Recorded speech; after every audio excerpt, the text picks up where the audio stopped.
సరదంటే నాకు ఒక డౌట్, ఇప్పుడు ఫిల్టర్ నీళ్ళు ఎందుకు వేస్తున్నావు మాకు? ఎప్పుడు నల్ల నీళ్ళు ఇస్తావు? నీకు బడ్జెటే రాలేదు, ఏం చెప్పండి? నాన్న యాతన పడి ఆడ నుంచి వెళ్ళి నుంచి అప్పులు తెచ్చి ఇంట్రెస్ట్లకి పిల్లలకు పెడుతున్నాను. అమ్మ ఉండలే, మనకి గవర్నమెంట్ మారినాక కొంచెం అటు ఇటు అవుతుంది. కొంచెం అటు ఇటు అయినప్పుడు పిల్లలు సఫర్ కావద్దని కష్టపడుతున్నారు.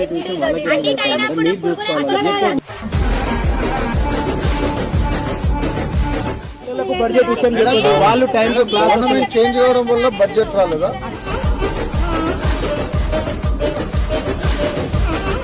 వీళ్ళకి మీరు అట్లా ఎక్స్ప్లెయిన్ చేస్తారేంటండి? అవునండి, ఎందుకు పెట్టాలి, అక్కడ బిల్ పెట్టాలా? మీ ఇంట్లో నుంచి అయితే పెట్టారు కదా. అన్ని పెట్టినాం, రాకుంటే తీసేయండి, చెప్తారండి, పంపించేయండి. వాళ్ళ ఇళ్ళలో పంపించేసాలే మేడం.